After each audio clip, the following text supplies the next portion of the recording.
welcome and happy Valentine's Day. We did just send out an email to chapter leaders with the exciting news that an anonymous donor has given us the funds to offer a single global conference registration to one person in each chapter. It went to the leadership because they will strategize over how to assign this one attendee. Maybe it's leadership. Maybe there are 3 or 4 leaders that were already planning to go, and this might be a rising leader. It might be someone out in your membership or on one of your other committees that you think, boy, she would be a great addition to our board, to our leadership team. It's a great way to educate, inform, and grow your network. So we will find out more about that. Registration for those of you who are planning to attend, registration is open. Our hotel block is secured. We're doing early bird pricing right now, only through March, at which point the price will go up. Our conference is meant to be our very best programming. We get positive feedback from virtually everything we do, but the conference is by far what people say. If I could only do one thing, I would go to the conference and I would bring my team. Typically, our agenda is such that one person cannot go to everything. It just can't be done. In 2023, you would have needed 3 attendees from your chapter to attend everything that we offer, just because we repeated some things, but we didn't repeat everything, and you know how that goes. We try to pack an awful lot, and we've got some exciting sessions planned for you. We will be releasing those in the next week or more, so stay tuned. Meanwhile, if you have not changed your name, I love seeing your name and then the chapter you're affiliated with. That helps when you offer your words of wisdom or when you have questions, for people to know how to do that and who you're with. This, I expect to be a fairly small and intimate group today. I don't have a preference for giant or small. I think the right people show up at the right time. And so I'm glad that each one of you is here. You did submit some really good questions, and I want to make sure we get to all of them. So I am going to begin, and I'm going to begin with something that we really haven't talked about here in a chapter chat before. It's timely, it's important, and it's meaningful. There are 2 questions that kind of ask the same thing in 2 different ways, and it has to do with a federal grant funding stoppage. One is, will federal grant freezes and cuts, what are the implications for the nonprofits we serve, and what is our role? And then the second one is, what is Global's take on this and how it's affecting applicants and grantees? So I served on a board of a foundation for a local college, and the president of the college used to use the phrase VUCA, and it's an acronym, VUCA, and it means volatile, uncertain, complex, and ambiguous. And we are in a VUCA environment right now. Now, the president who taught me this acronym, he thought he was living in volatile times then. And I guess perspective is everything, because I think we are definitely living in volatile, uncertain, complex, and ambiguous times. So I have, as I know you do, close contacts, friends, people I've funded, people my different chapters that I'm a member of have funded, who in a matter of a pen stroke lost their funding and then got it back, and then still remains very uncertain. What I believe moving forward is that we will continue to work and live in VUCA. I don't think there's a nice way to put it. I don't know any other way to say that we are in very unpredictable times. Now, what can we do? There are several things we can do. First and foremost, see how we can be a resource. We've had situations that I've known about where just to give you a broad example, a domestic violence shelter organization, when they lost their funding, there was another organization that worked alongside that population, but didn't do the domestic violence funding. In the stroke of a pen, they both lost their funding. What happened in that case was there were donors who didn't understand that the nonprofit that serves single mothers, most of whom are also fleeing domestic violence, the crossover. And so they either reneged on a pledge to give to a different organization so that they could come in and help the one that they thought was in the greater need. And then they sort of pivoted back and forth. I think it's important to always take a beat.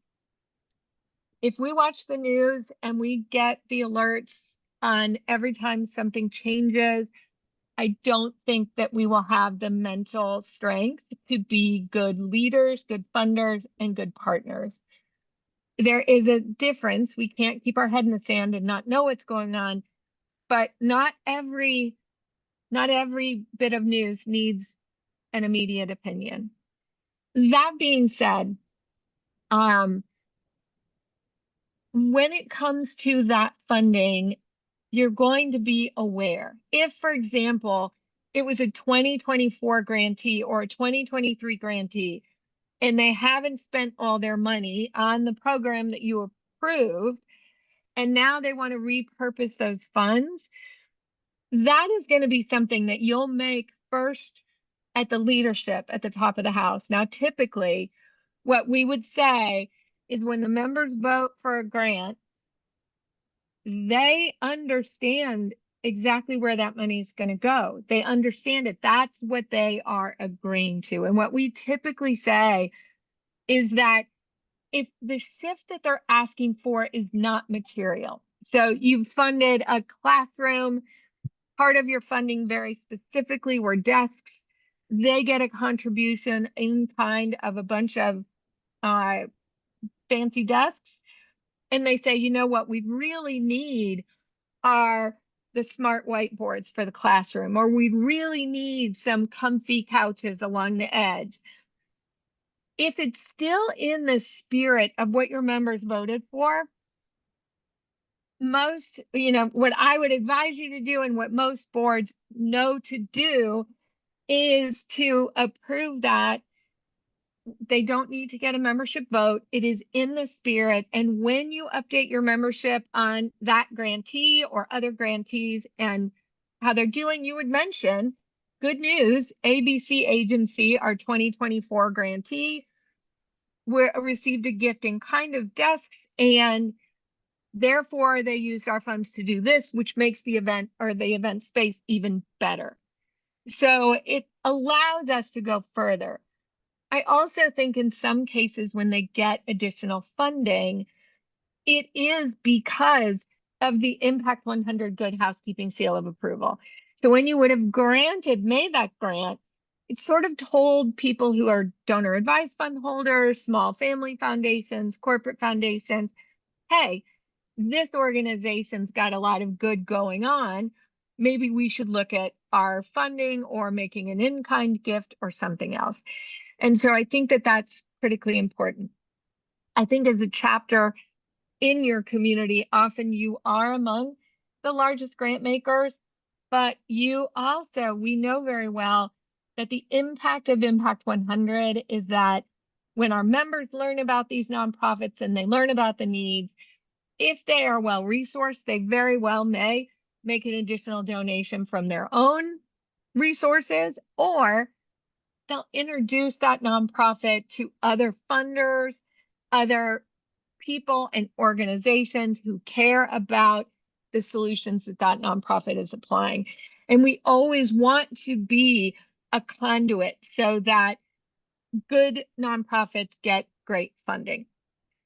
At a higher level, lately when I've visited chapters, I have challenged them to take a look at your grant guidelines. Now, I will tell you that many of the grant guidelines that you all are operating under, it is because we started there first back in 2001 when Impact 100 was created. Back in 2001, we said things like, we won't fund an endowment. We won't fund operating. We won't fund fill in the blank. And oh, I know, another one was how long someone had to wait before they could reapply. Now, we made those assumptions. We included those guidelines because we wanted to avoid a circumstance where either the same nonprofit came back year over year and your chapter became known as the funder of that thing and not the whole community. Some of the other guidelines were much the same. Our membership was telling us the women for whom this model was designed, they said, when I make my donation and it's paired with all these other women's donations, it then becomes transformational. And so we remain using the two lenses of transformational and sustainable in our grant making.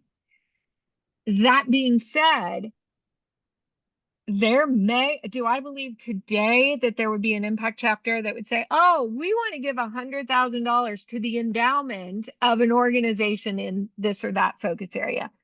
I don't believe we yet have an Impact 100 chapter who would vote to do that.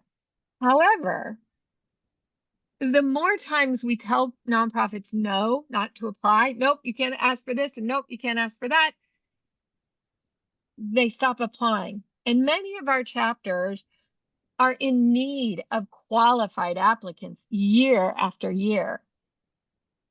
Some of the guidelines that we put in place was based on what members told us they wanted and that we felt we had to orchestrate to give it to them.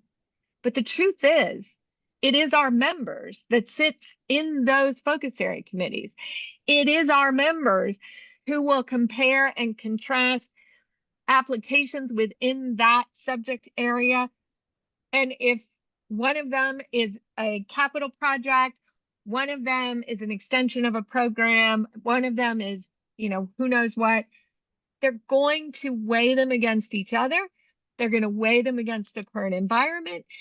And as always, it's up to the nonprofit applicant to say why it's transformational and why it's sustainable. And so at a broad brush, these are the things when we look at the change in funding. I think it becomes a really slippery slope if we change things that our members have approved. So they were supposed to do X, they're partway through it, but now they're out of operating money and they come to the board saying, can we use the last 20,000, 50,000, whatever the number is, to keep us afloat? That's a much more difficult question and one that should go before your members. When they made that donation, they were told it was going to be a certain way. And when they voted, they selected a certain grant. You could certainly pause the funding, allow them to get shored up before they continue. There are compromises. You might be able to connect them with funders, but I would be very mindful. Sorry, Barb, I think you had a question. Yeah, I was just going to add, I mean, the rule of thumb that we use at Garden State is if the what is still the same and the how is changing, we're very flexible about responding to, changes in the how. Great way to put it. Absolutely. And so hopefully that covers it. By next week or next month or next year, there may be new questions that we grapple with, which I think in part is why taking a look at your eligibility criteria and, hosting some important conversations, sharing resources, and being a connector. Tied to that issue is the idea of DEI being unfundable, and could threaten nonprofit status based on the government. I think it has, it's simply DEI, for better or for worse. That name, that description has become everybody's target. And here's what I will say. We must be very careful about the language we use, or as a nonprofit, we may find, and I'm talking about us, the Impact 100 chapter, and or the community foundation that is your fiscal agent, if you operate that way, could have their nonprofit status revoked, questioned, or examined. However, our values are our values. And so, although language like DE&I should be either not used at all, I hate to say that, in the best case scenario, it's probably not used at all, but it is exchanged for this notion of belonging. And so when we describe our organization and we describe our community, we say, we're a member-driven organization, and we have a defined geography.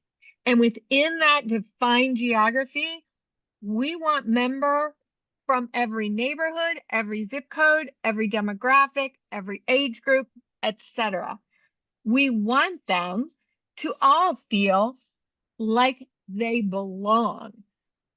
I think when we look at that and we're very clear and make sure that your leadership reflects the diversity of your community, this is, and I should probably come up with a better name.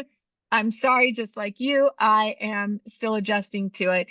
I've read several articles on the Harvard Business Review that talk about ways to change language, but it's really about talking about your community. Whether you say, we want people from, and I'm going to make this up, the country club district to the yacht club district to the Fifth Ward, involved in our work, both to identify, vet, and fund the best solutions to the problems facing all of us. And that we want to represent the entire community. And the way we do that is to make sure that it is an open door. All are invited, all are encouraged to both join as members and lead. We also should be talking more about outcomes. One of the examples that I give on a regular basis, and so for some of you, you may have heard this before, is I often will describe our grant review table. Now, here's what we know. In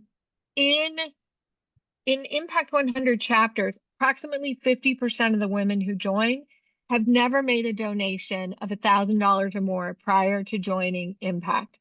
So I call them my newly minted philanthropists. At the other end of the spectrum, we have members who join who are very well resourced, for whom the $1,000 and even the $100,000 is easy and commonplace in their portfolio of giving.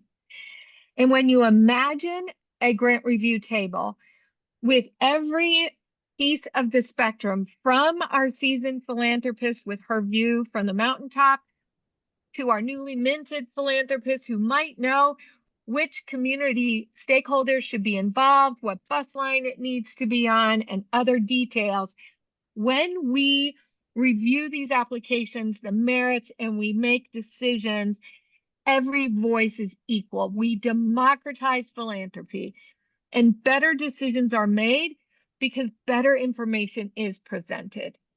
And that is the outcome language that we want to focus on, whether it's on our grant making, on our membership drive, because it is one woman, one donation, and one vote. I'm just going to pause in case anybody's got questions, thoughts, feedback. Okay. No. Oh, go ahead, Lee. My gut instinct had been, we should just keep doing what we're doing. We're not, we're not changing. So, but I understand your language. I'm taking notes on it. The timing of it. We don't want to look like we don't believe in what we believe, because so we're changing the name of our DEI group to our belonging committee, So that's what I'm just a little worried about. It's complicated, and I feel you.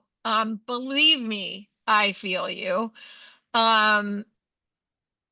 We are currently putting together the curriculum for our conference, and right now we have a category. We just met yesterday. We still have a category that says DE&I, and it's going to say belonging. It's playing by the rules of the game when we can't make the rules. And that's really kind of the best thing I can say. I don't like it, but I do think that if we've already done a good job of bringing the right people around the leadership table and people who understand who we are, I think that when they understand from the top this change, it's, when the person making the rules, we're not going to have a chance to explain. It will, if there is a crackdown, it will be fast and it will be deep, and every community has to make their own choice. But I would say it's not a hill I want to die on, because it's only language. It's only language. And if that language is taboo, then we will continue to do what we do without using that language. How do you see Impact 100 chapters, since we are not dependent on federal or state grants? How do you see us being challenged by this? I just don't know. I don't know. It goes back to this VUCA. There's so much unpredictability, and volatility. I don't know what will happen. It's easy in the sense that, they're ending funding if it's a federally funded thing, but it could affect your IRS status. Just remember we're in the target zone, and frankly, being a women's organization puts us in the target zone also. But we don't know. So we just have to make wise decisions. We have to do what's best for our communities, for our members, and for our grantees. And I think that people are scared, people are worried. We're going to continue to have this volatility. Stay calm, but choose your words very carefully. Thank you. Hi, Suzanne. Hi, thank you, Wendy. Interesting times is one way to say it, I suppose. But how I see the number of folks on the call, it wouldn't matter if there were, 50 of us. I would still have the question, perhaps. And if I've missed something, I apologize. But Wendy, how do you plan to communicate this to the rest of to the to the impact globally, or at least within the US? Well, we're going to do a lot of talking about it in October. And in between, I will be doing some blog posts and I will be doing some newsletter messaging to carefully outline this, because what I put in writing out in the world is accessible to anyone. And so, although I may use the phrase VUCA because it is commonly known in business, I will probably be careful about how I say a lot of what I say, but people are smart enough to understand what I mean. Yeah. And I think for many of us, the reaction that, you all said of the knee-jerk reaction was, we're just gonna do it. We have to do it. We have to be the bright light. And I, like you, I wrestled with it. But we can't, my dad used to call it cutting off your nose to spite your face. I never really understand that, but this is what that feels like.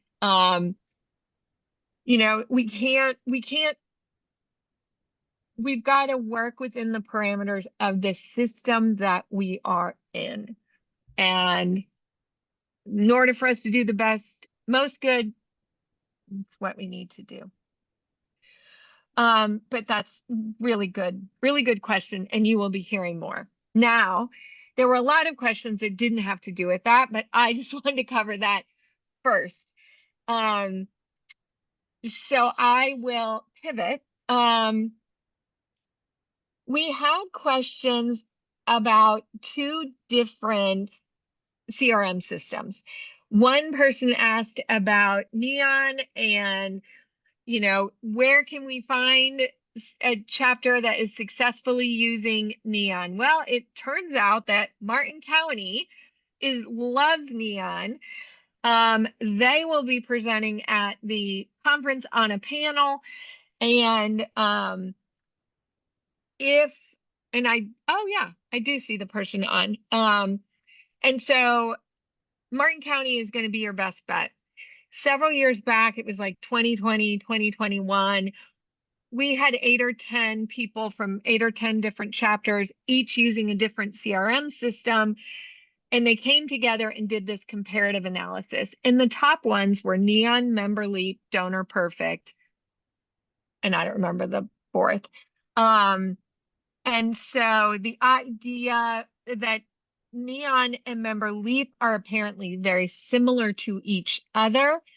But it turns out we are very lucky because we had another question that was about, has anyone created a cheat sheet for the basic functions of MemberLeap? Now, we are lucky because we've got Lori Sheehan from Impact 100 Atlanta, and she is a MemberLeap guru.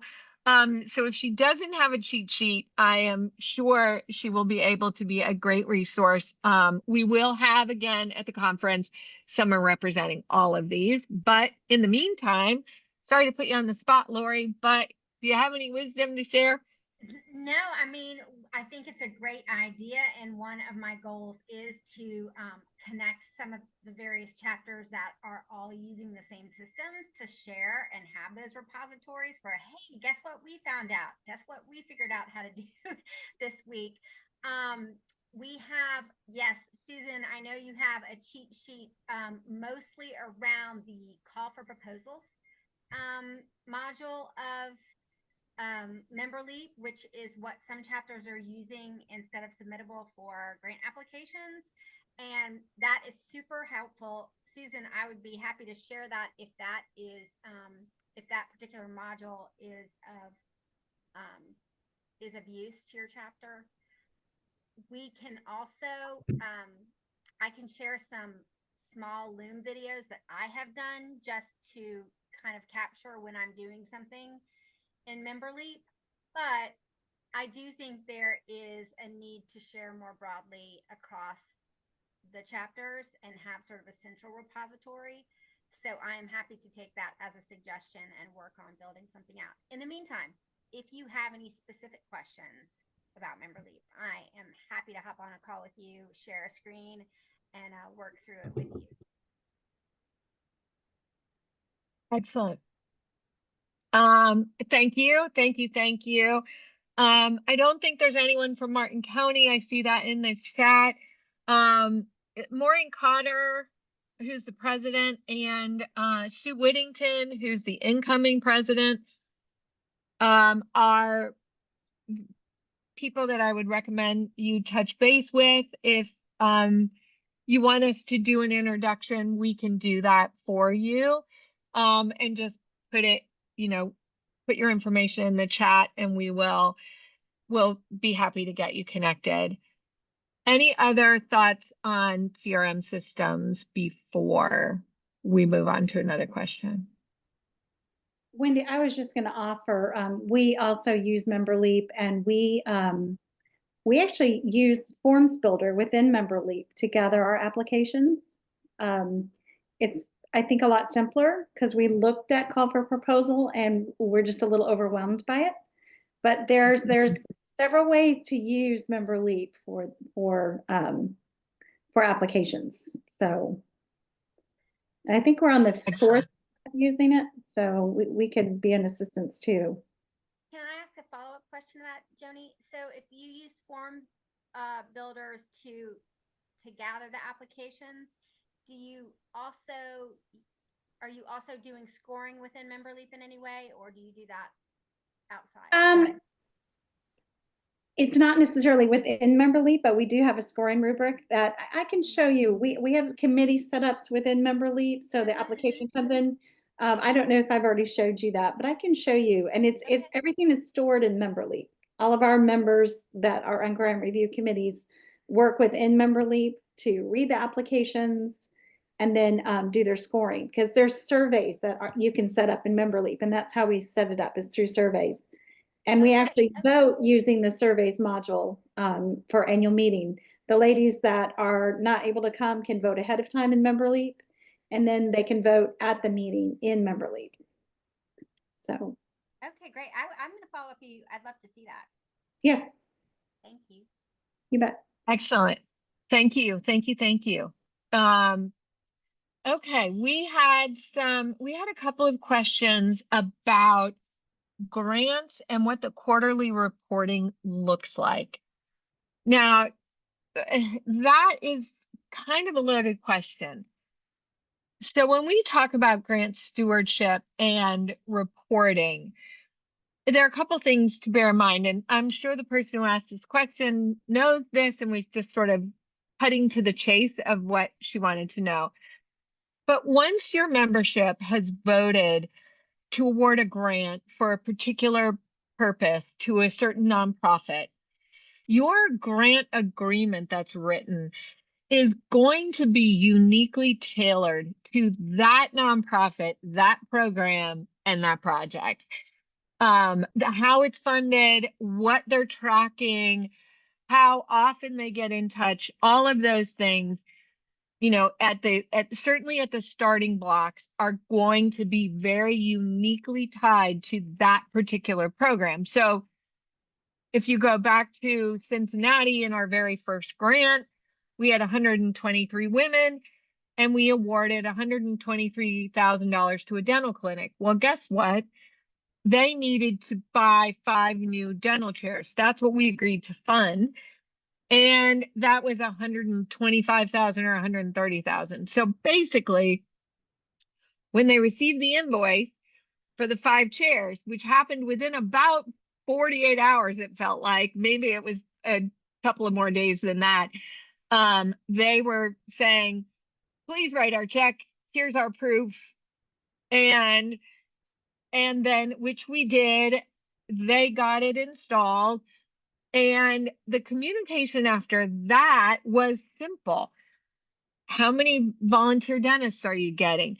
How many patients are you seeing? How does it compare to the before and after? How much have you grown?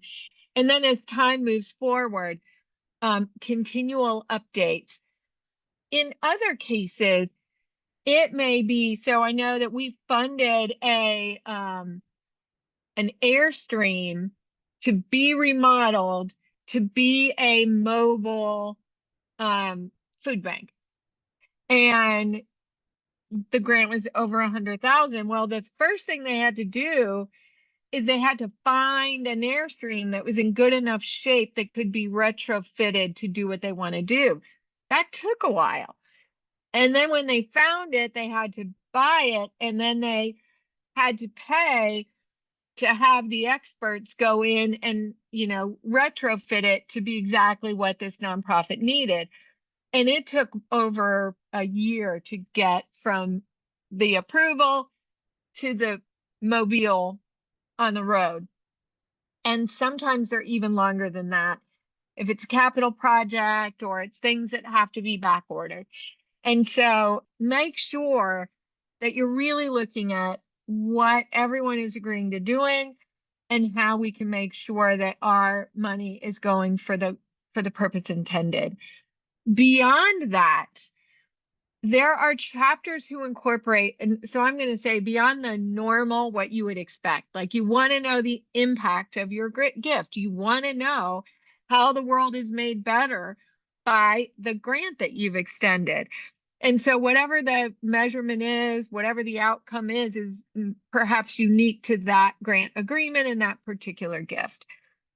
But so beyond those tracking, you also might want to say that, they will hang a banner up saying, I am a 2023 grant recipient from Impact 100 Garden State. So that when you're out trying to recruit members and you want all of your past grantees to broadcast that they've been funded by you, that might be something you put in the grant agreement. Or it might be something that you put in the grant agreement that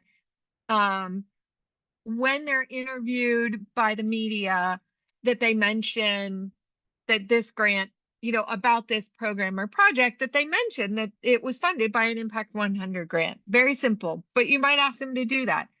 There are all kinds of different ways that individual chapters might customize your grant agreement beyond the initial extension of funds and the sort of further continuation. Many chapters have that for as long as you're using the thing, if it's a thing, or the program exists, if it's a program, depending on what it is, for as long as it's around, we want continual updates from you so that we can track the impact of our grant. That, I would say, at a base level, first and foremost, how you're funding, when you're funding, how you're doing checks and balances to make sure that you're funding what your membership voted on. And then now that it's there, whatever this thing is that you funded, you want to know what's the impact. And that dental equipment, back when we had hit our 20th anniversary, Dr. Judy Allen was the staff dentist. And I asked her, what was the financial impact of that $123,000 grant? I want to say, I don't remember the number exactly, but I want to say it was like 12 or $15 million. And it was like, how did you get there from 123? Well, this many dentists, this many patients, this many procedures, and multiply year over year. And those are the numbers that when you're doing your annual report or your 5-year, your 10-year, your 20-year, hey, this is what we've done for this defined geography of ours. You've got data and you're not scrambling to get data. You might have social media permissions in your grant agreement, and other best practices. So there is no one size fits all. Each one will be tailored. And then as a leadership team, you want to think about what you might want to know 5 years from now, 10 years from now, or who knows how long. Anybody else want to weigh in on grant agreements? Okay, good, thank you. So we have that question. Another question that's kind of related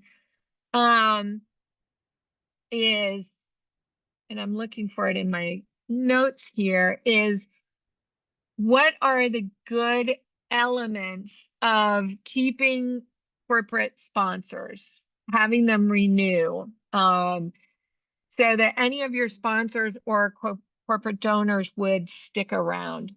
So here's what I'll say about that. Whether it's a corporate donor, whether it's a family foundation or corporate foundation or an individual, first and foremost, we want to really understand that in an ideal world, the people who help support your operating costs are first and foremost your friends. The reason we have a category called Friends of Impact that should always come first before sponsors is that a friend, you think about who are your friends. Your friends support you. Your friends care about you. Your friends come alongside you. Your friends are there when you need them. And you also share with your friends. So they know what's happening in your life and they know where you are. And so when we start from a basis of we want our corporate sponsors, our community foundations, any other donors to first and foremost feel connected to us as we would to a friend. The difference between a friend and a sponsor is that in some cases, it's which pocket the money comes out of.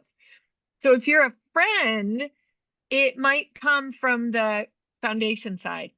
If you're a sponsor, it's going to come from the marketing side of the organization.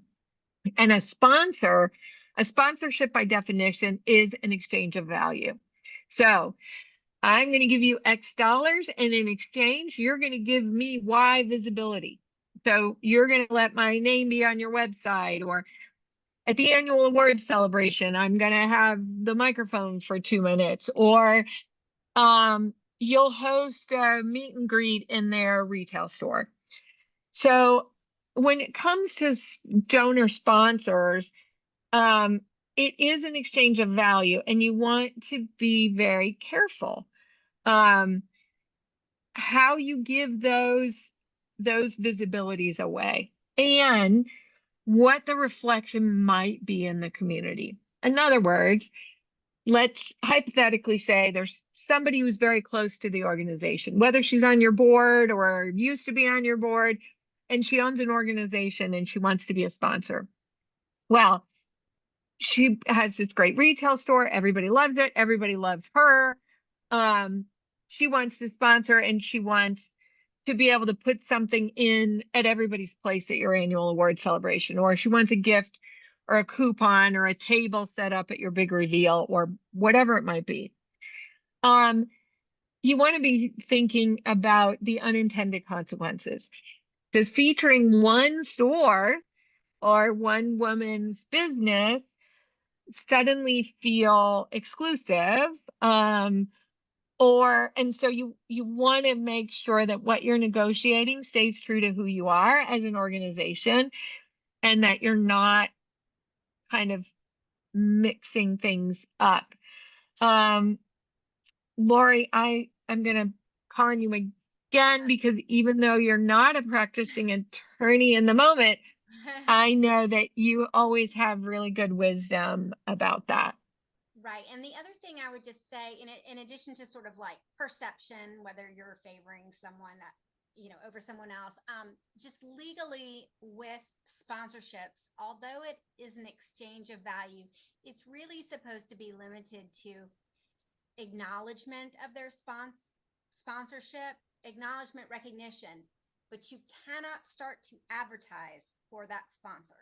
If you start to advertise, and by that, I mean, you're saying, this is the best shop. They've got that, you're using these words that sound like advertising. If you're, go visit them, go buy something from them. If you start to advertise on part of the sponsor, then you can run the risk that any income they're giving you is taxable to you, because the IRS will consider that advertising income, which is different than other types of income that is not taxable. So it's called unrelated business income. So if you start to do advertising, which is not a nonprofit business, they may say that's advertising revenue. You have to pay taxes on that. So just don't advertise. Recognize, thank you so much, but don't use qualitative or any calls to action to purchase. Very good guidance. Any other thoughts, questions about sponsor relationships, Joni? I would just wanted to ask a question based on what Lori had just shared. We have had, we had an event last year and it was down where the conference is going to be, and it is not an inexpensive location. This restaurant, they had us, and they really did discount the food greatly. So I want to check to see if what I'm saying is okay to say. I did let our members know that they had made it so possible for us to be there, and that we still appreciated them. And so when you're looking for a place to go to dinner down in Destin, this is a great option. Let's show them some love. Are things like that okay to say? Because I don't want to be saying the wrong thing. Say, Well, yeah. Oh, am I? Okay. I would say thank you to your sponsors, and you can say show them some love. I just wouldn't say this is the best food. This is Right. and Right. You should Yeah. go buy things. Just be careful. And Yeah. to be honest, saying things and writing things are also Two different things. So Yeah. there's a little bit of leeway there, but Mhm. it's something to be mindful of. Okay. I do think it's very common for chapters to say, please support the businesses that support us. Mhm. You know, I think that feels like the right thing to say, and also kind of helps everybody, because we do want to support those organizations that are supporting the things we care about. We would call them an in-kind sponsor. So we would have a sign that says, thank you to our in-kind sponsor, and then their name, so that they're getting visibility. But they would be an in-kind sponsor. Yep. Very good. Very good. All right. Now we've got a couple of questions on membership. One is asking for ideas to get new members, and one is saying, help, anything member related, please let us know. So here's what I'll say about membership. And it's true about any donor. When you ask a member why they joined, which I do every time I travel to any chapter and I'm meeting people, I will say, what made you join? 99 times out of 100, they point and they say, Susie, Gail, Lisa. It's because they were invited. So when it comes to your membership, a personal face-to-face invitation is the most effective. It just is.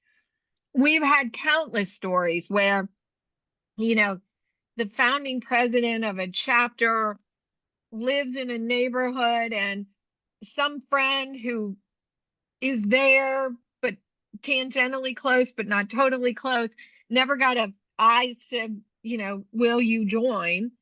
And they didn't join. And when asked, like, wait a minute, why haven't you joined? The answer was, well, I didn't think you wanted me because you never invited me. And so these are things, sometimes we feel like, I don't want to be the person in a cocktail party that everyone avoids because I'm trying to sell them a membership. What I will say is, you're never selling it when you're talking about Impact 100, or if you are leading with the wrong thing. It's really about telling your story, because, again, when I travel, people want my origin story, and it's an important part of our history, and I'm happy to share it. But in your local community, you can know my origin story, the origin story of Impact as a whole. But the people in your community, they want to know why you joined. They want to know why you are on the leadership team. They want to know why you've made this significant commitment. I love telling a story. When Traverse City was just launching, I was at an event and it was a membership recruiting event. It was brand new. And I'd given my spiel about how it works and why it works. And we had gone to the Q&A and women had different questions. And this one woman was acknowledged and she stands up and she says, look, I'm new to town. I worked in the automotive industry. Frankly, I am way more comfortable with men than women. I'm not a joiner. And she said, I don't have a lot of women friends. I don't fit in. I drink beer. I don't drink wine. And she's saying this wholeheartedly. And in my head, I'm thinking, don't know where this is going, but I have no idea what I'm going to say. And she took a pause and she said, but when I heard about this, I had to be a part of it. So not only did I join, but I am now on the founding board. And afterwards, I talked to her, her name's Kathy. I talked to her and I'm like, oh my gosh, like, gotta admit, you kind of had me on my toes there. And she got real apologetic. Oh, I'm sorry. I shouldn't have done that. I shouldn't have. I'm like, absolutely not. I love your origin story because it's uniquely you. And not everybody is going to feel like Kathy did. And not everybody's going to feel like I did. But in your local community, they want to know why you give. And the more you can get that message out. I will also say, in order to combat what sometimes happens in local communities, this sense that you have to know someone and you have to be invited, do a couple of things. One, if you live in an area that has Lamar electronic billboards, please use your free week on the billboard as membership recruiting. Why? It doesn't feel exclusive when the billboard says you're invited to every passing car.